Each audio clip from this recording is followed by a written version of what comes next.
مطلب میری فیملی میں کافی سارے لوگ آرمی میں ہیں. تو جب یہ کارگل کی جنگ ہو رہی تھی یا وہی ہوئی تھی آخری, آپ کو پتا لائبریری والا ماحول تھا. جب بھی ہم ان کے گھروں میں جاتے تھے نا, اپنے دوستوں کے گھروں میں بھی, تو ان کے چپ لگی ہوئی ہے, سب نے تسبیح پکڑی ہوئی ہے.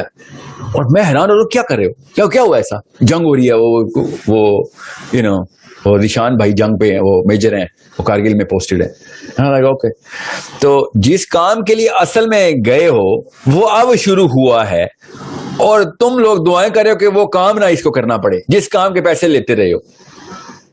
سوچیں فلسفہ کس طریقے سے کنفیوز کرتا ہے آپ کو.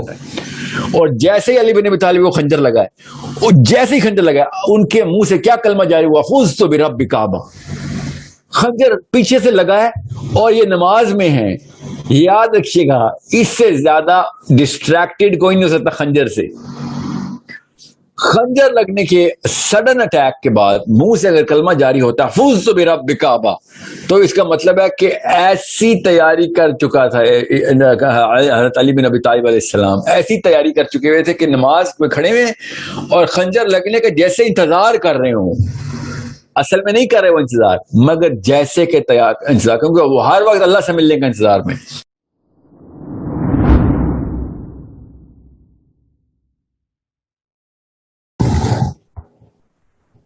یس سر, آپ کی طبیعت کیسی ہے؟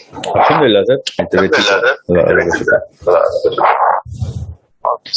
سر میرا کوشچن یہ تھا کہ جیسے آپ بات کرتے ہیں کہ ہمیں علی بن ابی طالب چاہیے اور حضرت عمر رضی اللہ تعالیٰ عنہ چاہیے, ابوبکر چاہیے, تو یہ صحابہ, یہ سب صحابہ کرام کی آپ بات کرتے ہیں, لیکن ہم ایک عام مسلمان ان کو کیسے مطلب دیکھیں کہ اگر میں کسی کو دیکھوں یا پھر میں کسی میں مطلب میں پوچھنا چاہ رہا ہوں کہ واٹ از اے معیشت, کہ میں اس کو بول سکوں کہ بھئی یہ ابوبکر جیسا ہے یا پھر یہ علی جیسا. آپ بولتے ہیں نا کہ چاہیے اس دور میں, تو ہم کیسے مطلب ان کو دیکھیں گے؟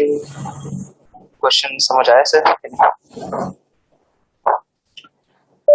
جی ہاں, مجھے سمجھ آیا ہے.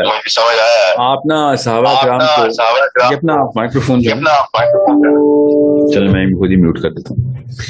صحابی کو جب بھی آپ نے سوچنا ہے نا کہ ایک بندے کو علی بن ابی طالب کی طرح یا ابو بکر صدیق کی طرح یا عمر خطاب کی طرح اس پرزم سے انہیں اس سانچے میں کیسے ڈھالے بچے کو, اور وہ بڑے ہو کے اس طرح کے اوصاف دکھائے کہ جو ان عظیم ترین ہستیوں نے اپنی لائف میں بھرے ہوئے تھے, مطلب کہیں بھی فالٹر نہیں ہوئے, ان اوصاف کو نہیں انہوں نے چھوڑا.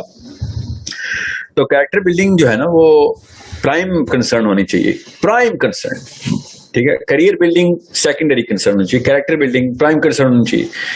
سب سے پہلے تو یہ شفٹ کریں گے ہم کہ فلسفہ تو درست کریں, کریئر بلڈنگ جو ہے نا وہ کریئر تو علی بن ابی طالب کا بھی تھا, اس سے زیادہ روشن کریئر ہے کسی کا انسان میں؟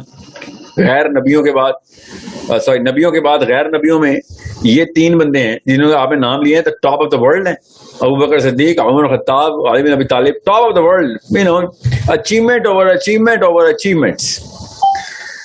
ٹھیک ہے, سو مچ سو کہ علی بن ابی طالب نے تو کہہ دیا کہ ہر نیکی سے پہلے علی بن ابی طالب علیہ السلام ارشاد فرما رہے ہیں کہ ہر نیکی سے پہلے ابو بکر ہے. یہ والے لیولز جو اگر ہمیں اچیو کرنے ہیں تو دونوں کام کرنے پڑیں گے. ایک یہ کہ آپ کے اپنے نفس کا تزکیہ آپ کی ہر وقت کانسٹنٹ اسٹرگل میں ہو, اور آپ جو اجتماعیت کے اندر اپنے آپ کو مینیفیسٹ کرواتے ہیں, اپلائی کرواتے ہیں in terms of your activism, your فراست کیسی ہے اور آپ کا ایکیومن کتنا ہے, نالج کس کو کہتے ہیں, نالج, سینس اینڈ اسکل. تو جب آپ کی نالج ہوگی, اسکل ہوگی, کریکٹر ایٹریبیوٹس ہوں گے, تو آپ 12 سال کے ہوں گے تو آپ کے چرچے آج کل کے دور میں تو پوری دنیا میں ہوں گے. پہلے تو پھر سوشل میڈیا نہیں تھا, آپ کے کریکٹر ایلیمنٹس بھی تو ہو نا. وہ آپ نے بچپن میں کہانی سنی ہوگی, میں نے پڑھی تھی, ایکچولی پڑھی نہیں تھی, میں نے بھی سنائی تھی کسی نے, کہ نہیں میں نے خیر کہ عبد القادر جیلانی جو تھے وہ 8 سال کے تھے, تو ڈاکو نے آگے کہا پیسے ہیں, تو انہوں نے کہا ہیں, تلاشی لی نہیں ملے, تو انہوں نے کہا ہیں میں بتا رہا ہوں ہیں, اور پھر ڈاکو نے جب کہا کہ مجھے تو نہیں مل رہے تو کیوں بار بار ہمیں اس طرح اکسا رہا ہے, انہوں نے کہا میرے کپڑوں میں میری ماں نے سیے ہوئے ہیں, کھولو گے تمیز کو تو پتہ چلے گا. تو نکل آئے, تو انہوں نے کہا بڑا بیوقوف بچہ ہے. تو ڈاکو کے سردار نے کہا کہ بیوقوف بچہ نہیں ہے, سچا آدمی ہے. انہوں نے پوچھا کہ بیٹا کیوں بتایا آپ نے, آپ کو نقصان ہونا تھا؟ اس نے کہا نقصان فائدہ تو اللہ کے ہاتھ میں ہے, مجھے جب پتا ہے کہ